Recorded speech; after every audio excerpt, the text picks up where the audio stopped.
सबसे पहले मसला जो है ओपीएस का है और आपके व्यवहार में जो परिवर्तन आया है, ये बहुत परेशानी है। मैं सबसे पहले आपसे आग्रह करना चाहता हूं,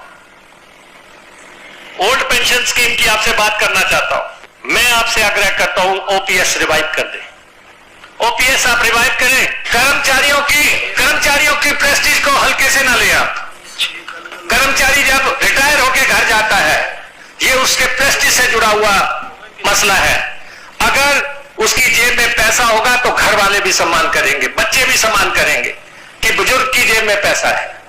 और ये आने वाले समय में सब सरकारों को लागू करना पड़ेगा। इसलिए आप भी बजट ला रहे हैं, कीजिए घोषणाएं, धमकी मत दें। धमकियों से कुछ नहीं होने वाला, आंदोलनों को जो है धमकाने से कुछ नहीं होगा। और आपने देखा ही है धमकियों से क्या होता है, आंदोलनों से क्या होता है। किसान आंदोलन आप 1 साल तक उसका विरोध करते रहे, अंततः माफी मांग के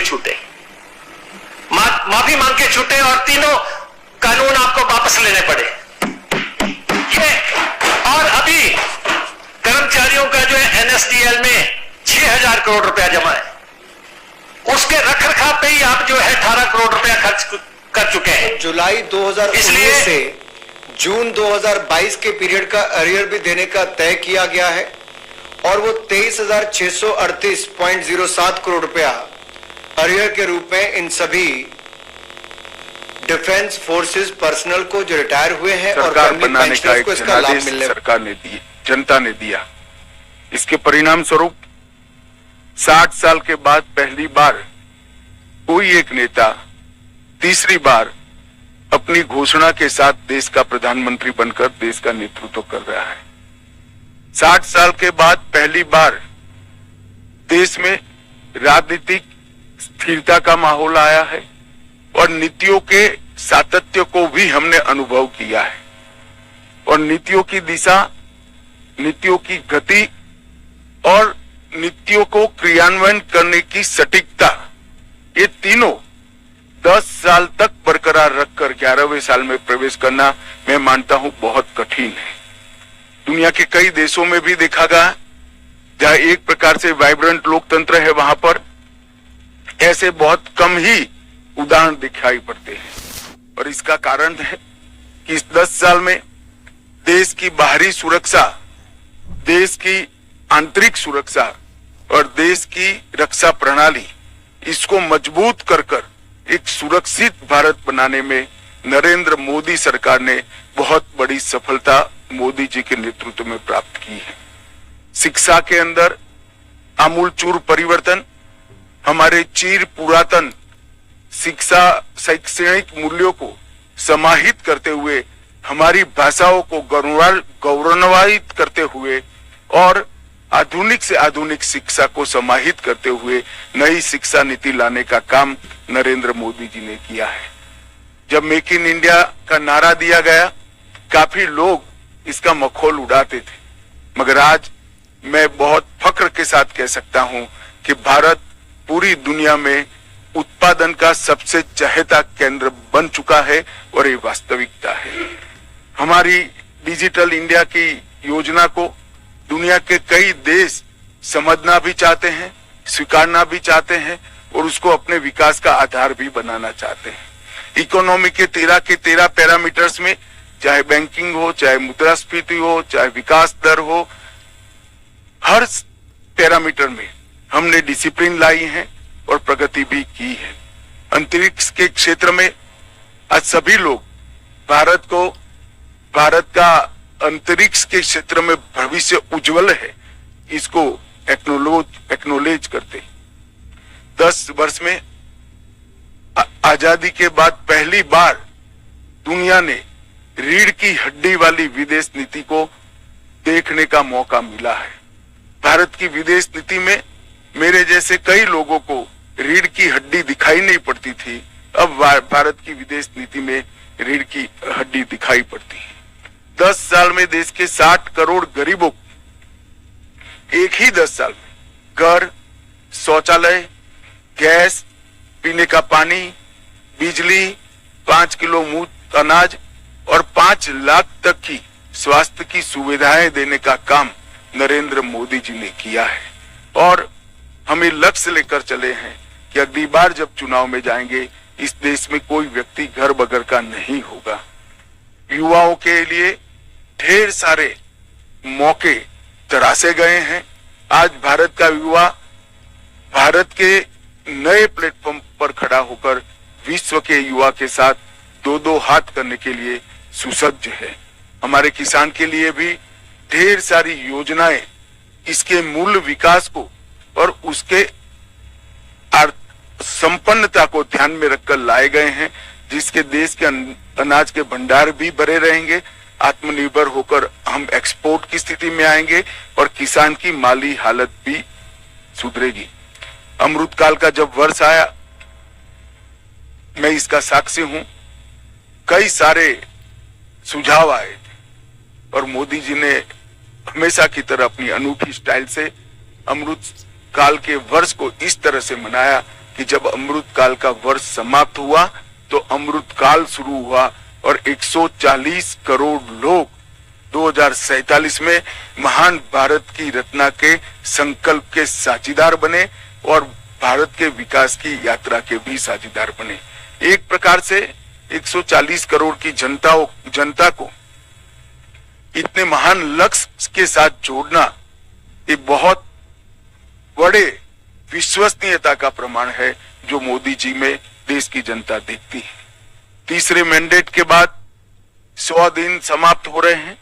100 दिन में लगभग 15 लाख करोड़ रुपए की परियोजनाओं को चालू किया गया है। 100 दिन को मैंने 14 स्तंभों में बांटा है। मैं एक एक कर सबके लिए कुछ न कुछ कहना चाहूंगा। इंफ्रास्ट्रक्चर का जहां तक सवाल है, 100 दिन में 3 लाख करोड़ की परियोजनाएं हमने घोषित भी की है, इम्प्लीमेंटेशन भी शुरू हुआ है। महाराष्ट्र के वधवान में 76,000 करोड़ की लागत से मेगा पोर्ट बनेगा, जो पहले दिन से ही विश्व के 10 प्रमुख बंदरगाहों में शामिल होगा। 49,000 करोड़ की 25,000 अनकनेक्टेड गांवों को जोड़ने की योजना, ये योजना 100 की आबादी वाले गांवों को भी जोड़ेगी। तो एक प्रकार से मजले, टोले और आदिवासी क्षेत्रों की छोटी वसाहतों को भी अब रोड से बारमासी कनेक्टिविटी दी जाएगी। 50,600 करोड़ की लागत से भारत के बड़े रोडों को भी बढ़ाने का निर्णय नरेंद्र मोदी सरकार ने किया है। वाराणसी में लाल बहादुर शास्त्री इंटरनेशनल एयरपोर्ट, पश्चिम बंगाल में बागडोगरा, बिहार में बिहटा में उन्नयन और अगत्ती और मिनीकोय में नवी हवाई पट्टी बनाकर पर्यटन को बढ़ावा देने के लिए आगे बढ़े हैं। बेंगलोर मेट्रो के phase 3, Pune metro, Thane integral ring metro और कई सारे मेट्रो के प्रोजेक्ट भी हमने इस 100 दिन में आगे बढ़ा है। किसानों को और कृषि का जहां तक सवाल है, 70वीं किस्त प्रधानमंत्री किसान सम्मान योजना की 9.5 करोड़ किसानों को 20,000 करोड़ रुपया वितरित किया गया और अभी तक कुल 12 करोड़ 33 लाख किसानों को 3 लाख करोड़ रुपया वितरित किया गया है। खरीफ फसलों का एमएसपी बढ़ाया गया है। मैं एमएसपी पर जरूर कहना चाहूंगा कि आप लोग भी आंकड़ों का अध्ययन करिएगा। यूपीए सरकार और कांग्रेस की राज्य सरकारों से कई गुना ज्यादा एमएसपी की खरीदी भारतीय जनता पार्टी की नरेंद्र मोदी सरकार ने की है, हमारी एनडीए सरकार ने की है। यही बताता है कि सरकार किसानों के हितों को समर्पित है। मक्के से इथेनॉल के उत्पादन के लिए सहकारी चीनी मिलों के इथेनॉल उत्पादक इकाइयों का मल्टीफीड इथेनॉल इकाइयों में रूपांतरण किया गया है।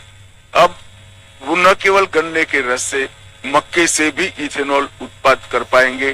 तो जिस वक्त देश में चीनी की जरूरत होगी तब गन्ने का रस का उपयोग नहीं होगा, मक्के का उपयोग होगा और चीनी ज्यादा होगी तब चीनी के रस से इथेनॉल बनेगा। हमने प्याज और बासमती चावल की न्यूनतम निर्यात मूल्य एमईपी को हटा दिया गया है। प्याज पर निर्यात शुल्क 40% से 20% करा है और एग्रीश्योर नाम का एक नया फंड लॉन्च करने का भी हमने काम किया है। मध्यम वर्ग को भी इस 100 दिनों में कई सारी राहत दी गई है। टैक्स राहत 7 लाख तक की आय पर अब कोई टैक्स नहीं लगेगा। वन रैंक वन पेंशन का तीसरा वर्ष संस्करण लागू कर दिया गया है और 3 करोड़ घर प्रधानमंत्री आवास योजना के तहत स्वीकृत किए गए हैं। शहरी योजना के तहत 1 करोड़ घर और ग्रामीण इलाकों में 2 करोड़ घर। प्रधानमंत्री सूर्यघर मुफ्त बिजली योजना एक प्रकार से 2024 के बीच 2.5 लाख से ज्यादा घरों में सौर ऊर्जा का सिस्टम अब तक लग चुका है।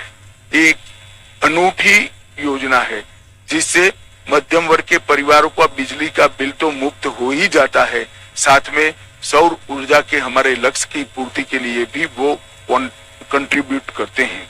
पीएम ई बस सेवा एनवायरमेंट फ्रेंडली सिस्टम तैयार करने के लिए लगभग 3400 करोड़ की सहायता से हमने पीएम ई बस सेवाओं की स्वीकृति दी है और स्टार्टअप को वित्तीय राहत और इनोवेशन को बढ़ावा देने के लिए स्टार्टअप पर 31% का बोझ डालने वाले एंजल टैक्स को समाप्त करने का भी निर्णय भारतीय जनता पार्टी की सरकार ने लिया है।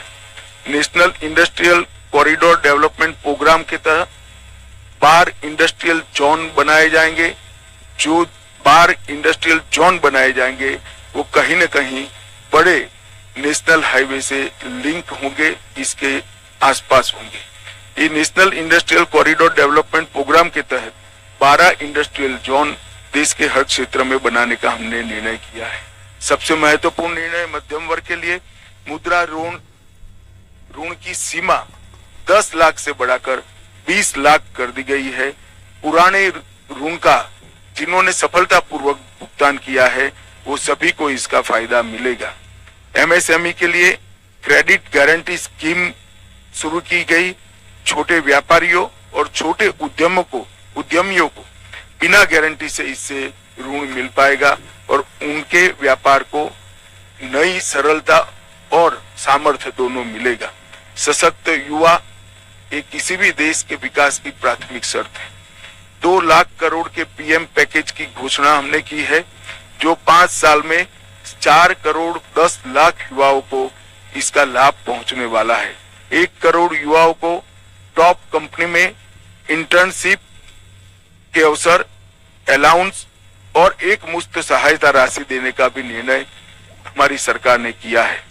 केंद्र सरकार ने भी लगभग कई हजार नियुक्तियों की घोषणा की है। कैपिटल एक्सपेंडिचर को बढ़ाकर 11,11,000 करोड़ तक पहुंचाना ये अपने आप में एक मील का पत्थर है। इससे कई युवाओं को रोजगारी के नए अवसर पैदा होंगे और हमारा इंफ्रास्ट्रक्चर भी मजबूत होगा। पीएलआई स्कीम और 12 इंडस्ट्रियल जोन के विकास से भी तजज्ञ युवाओं की नौकरियों का सृजन होगा।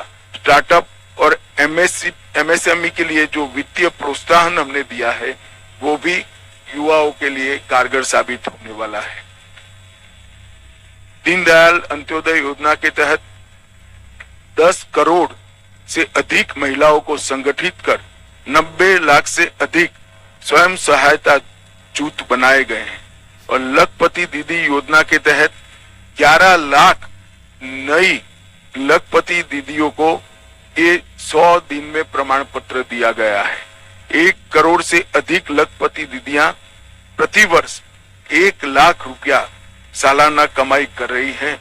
ये महिलाओं के लिए 1 लाख का राशि एक स्वप्न माना जाता था, आज वो स्वमान के साथ अपना जीवन जी रहे। इसके साथ पर्यटन दीदियों जो गाइड का काम करेगी, पर्यटन मित्रों और ड्रोन दीदी के माध्यम से सेल्फ हेल्प ग्रुप और युवाओं को पर्यटन से जोड़ने का काम भी हमने किया है। प्रधानमंत्री जनजातीय उन्नत ग्राम अभियान, इसके तहत 63,000 जनजातीय गांवों का पूर्ण विकास किया जाएगा, जिससे 5 करोड़ आदिवासियों की आर्थिक स्थिति में सुधार आएगा। ये योजना के तहत गांव को प्राथमिक जरूरियातों से और प्राथमिक सुविधाओं से संपूर्ण युक्त किया जाएगा। अनुसूचित जनजाति के दिव्यांग व्यक्तियों के लिए 3 लाख नए पहचान पत्र एक अभियान चलाकर 100 दिन में दिए गए। एकलव्य मॉडल आवासीय विद्यालय एक नए पहलुओं के साथ, नए आयामों के साथ फिर से इंट्रोड्यूस हो रहा है। वक्फ संशोधन विधेयक 2024 वक्फ संपत्तियों के प्रबंधन और संरक्षण और उसके दुरुपयोग तीनों को कमिटेड है और आने वाले दिनों में पार्लियामेंट में इसको पारित किया जाएगा। आयुष्मान भारत योजना आज देश के कई करोड़ लोगों के जीवन का, सरल जीवन का आधार बनी हुई है। 5 लाख तक का स्वास्थ्य से जुड़ा सभी खर्चा एनडीए की नरेंद्र मोदी सरकार उठा रही है और ये प्रधानमंत्री जी का बड़ा महत्वाकांक्षी प्रोग्राम है। अब जैसा हमने हमारे घोषणा पत्र में वादा किया था, 70 वर्ष या उससे अधिक आयु के सभी वृद्ध नागरिकों को 5 लाख तक का मुफ्त कवरेज दिया जाएगा। इसमें जो गरीब घर में 70 साल से अधिक वाले लोग हैं, उनको अपने कार्ड के अलावे और 5 लाख दिया जाएगा, तो उनका कवरेज एक प्रकार से 10 लाख तक दिया जाएगा।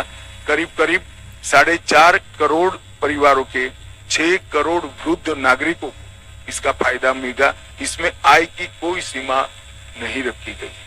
75,000 नई मेडिकल सीटें बढ़ाकर हम मेडिकल एजुकेशन के लिए विदेश पर की निर्भरता को लगभग समाप्त करते हैं। हमारी पूरी रिक्वायरमेंट ये 75,000 सीट बढ़ने के साथ ही पूरी हो जाएगी और इसके लिए हमने 3 साल का लक्ष्य रखा है। नियमित टीकाकरण के लिए, उसको डिजिटल बनाने के लिए यूविन पोर्टल भी यही 100 दिन में शुरू किया गया और देश के डॉक्टरों की एक सेंट्रलाइज रिपोजिटरी बनाने का काम भी इसी 100 दिन में हुआ है। 23 अगस्त को पहला अंतरिक्ष दिन मनाया गया है। इससे किशोरों को और युवाओं को अंतरिक्ष के क्षेत्र में रुचि लेने के लिए, प्रोत्साहन देने के लिए और उनका हैंड होल्डिंग करने के लिए ढेर सारी योजनाएं शुरू की गई। अंतरिक्ष स्टार्टअप के लिए 1000 करोड़ के वेंचर कैपिटल फंड की योजना भी हुई। आपदा प्रबंधन के लिए राष्ट्रीय डेटाबेस और ग्रामीण भूमि रिकॉर्ड के लिए भुवन पंचायत पोर्टल भी शुरू किया गया। सेमीकंडक्टर, गुजरात के सानंद में सेमीकंडक्टर की इकाई स्थापित की गई और मैं आपको बड़े विश्वास के साथ बताता हूं कि आने वाले 10 सालों में भारत सेमीकंडक्टर के क्षेत्र में एक बहुत बड़ा प्लेयर बन के उभरेगा। लॉ एंड ऑर्डर का जहां तक सवाल है, पुराने ब्रिटिशरों ने बनाए हुए आपराधिक कानूनों को बदलकर 1 जुलाई 2024 को 3 नए कानून इंप्लीमेंट किए गए। भारतीय दंड संहिता, भारतीय नागरिक सुरक्षा संहिता और भारतीय साक्ष्य अधिनियम, भारतीय न्याय संहिता, भारतीय नागरिक सुरक्षा संहिता और भारतीय साक्ष्य अधिनियम, ये तीनों क्रिमिनल जस्टिस सिस्टम के पूर्ति करने वाले कानून आने वाले दिनों में हमारी क्रिमिनल जस्टिस सिस्टम को न केवल लोकभोग्य बनाएंगे, लोगों को न्याय मिलने का एक सरल रास्ता होगा, समय पर न्याय मिलने की शुरुआत होगी। और मैं बड़े विश्वास के साथ आपको बताना चाहता हूं कि 3 साल के बाद जब इसका कंप्लीट इम्प्लीमेंटेशन समाप्त होगा, हम दुनिया में सबसे आधुनिक क्रिमिनल जस्टिस सिस्टम रखने वाले देशों में से एक बन जाएंगे। शहरी बाढ़ प्रबंधन के लिए 6,350 करोड़ रुपए की नई योजना देश में पहली बार लाई गई। लद्दाख में 5 नए जिले बनाए गए। 25 जून को संविधान हत्या दिन मनाने का फैसला कर आने वाली पीढ़ी को इमरजेंसी जैसे काले दौर से देश को न गुजरना पड़े, इसलिए जागरूक करने का एक हमेशा के लिए प्रयास करने का निर्णय लिया गया। पूर्वोत्तर में हाइड्रो इलेक्ट्रिक परियोजनाओं की मंजूरी दी गई लगभग 4100 करोड़ रुपया के साथ और राष्ट्रीय ग्रीन हाइड्रोजन मिशन को सेकंड ट्रेज को भी शुरू कर दिया गया। मित्रों, पीएम मोदी जी का युद्ध के बीच में रूस और यूक्रेन की महत्वपूर्ण यात्राओं पूरी दुनिया आस के साथ नजर गड़ाकर बैठी है। पहली बार भारत में यूनेस्को की विश्व धरोहर समिति की बैठक हुई। आने वाले दिनों में इससे हमारी कई धरोहरों को वापस लाने में बहुत बड़ा फायदा होने वाला है। आपदा प्रबंधन अधिनियम, इसको 2024 में लोकसभा में पेश किया गया है और मैं मानता हूं कि अर्बन फ्लड मैनेजमेंट, अग्निशमन सेवाएं, ग्लेशियर झील विस्फोट, फ्लड और अन्य डिजास्टर के मिटिगेशन के हेतु ये जो आपदा प्रबंधन अधिनियम आया है वो सब जरूरियातों को आज के दिन की पूरा करेगा और इसके लिए 12,554 करोड़ की योजना भी इस सब विशिष्ट आपदाओं के लिए निश्चित किए गए हैं। 4 सितंबर को 35 सालों के संघर्ष के बाद त्रिपुरा में NLFT और ATTF के साथ शांति समझौता किया गया। मानस हेल्पलाइन नारकोटिक्स की रोकथाम के लिए और सूचनाओं के लिए शुरू की गई। अगले 5 साल में 5,000 साइबर कमांडो तैयार किए जाएंगे और साइबर अपराध के लिए सस्पेक्ट रजिस्ट्री भी तैयार की जाएगी। मित्रों, 100 दिन में इतना सारा जो काम उसको अंजाम देने में सफलता मिली है, उसका कारण है जब हम चुनाव में गए, राजनीतिक पार्टियां और चुने हुए प्रतिनिधि तो चुनाव में गए थे, परंतु मोदी जी ने चुनाव के 6 महीने पहले ही ब्यूरोक्रेसी को एक काम दिया था कि पाइपलाइन में जितनी भी चीजें पड़ी है, जो भी नई सरकार आएगी उसके लिए समाप्त कर रखे, जिससे देश के विकास के गति में बाधा न उत्पन्न हो। इसी का परिणाम है कि ये लगभग लाखों करोड़ों के काम 100 दिन के अंदर ही हम कैबिनेट तक की पूरी प्रोसीजर और कई जगह तो टेंडरिंग भी समाप्त कर चुके हैं। इसके कारण देश की विकास की गति न केवल बढ़ेगी, देश सुरक्षित, संपन्न होगा और नई शिक्षा नीति को इम्प्लीमेंट कर शिक्षा के क्षेत्र में भी हम आगे बढ़ेंगे। मैं आशा करता हूं कि मोदी जी के नेतृत्व में ये जो विकास का रथ चला है वो आगे पर भी चला रहेगा, इसका हम सभी को विश्वास है। अब आप सब इसके बारे में कुछ पूछना चाहते हैं तो जरूर पूछिए। हाँ दोस्तों नमस्कार, हिंदुस्तान हेडलाइंस की फ्रेश वीडियो में एक बार फिर से सभी दर्शकों का हार्दिक स्वागत है। दोस्तों ये हैं हमारे भाजपा सरकार के दबंग नेता अमित शाह जी। जी हाँ साथियों, अमित शाह जी का कहना है कि इसमें हमारे देश के तकरीबन 48 लाख कर्मचारी, इसमें 65 लाख पेंशनधारकों का महंगा भत्ता है, उसको लेकर जल्दी केंद्र सरकार बड़ा फैसला ले सकती है। अभी भी एक और सबसे बड़ी खुशखबरी आ रही है साथियों, इसमें हमारे सभी कर्मचारी पेंशन धारकों के लिए, जो कि केंद्र सरकार ने एक बड़ा यहाँ पे फैसला ले चुकी है सरकार एरियर को लेकर।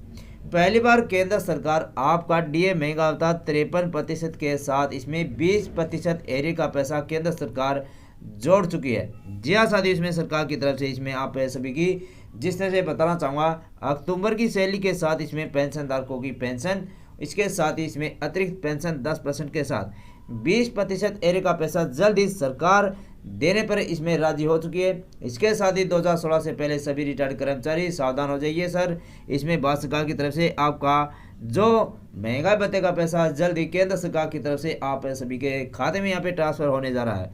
डीए पैसा यहाँ पे 15,000 जो कि आपका क्लियर हो चुका है। इसमें बोनस है, इसमें 16,500 बोनस के साथ साथ सरकार की तरफ से इसमें बताना चाहूँगा, जिस तरह से कर्मचारियों का 12 माह सैलरी के साथ साथ 50% पेंशन तय हो चुकी है।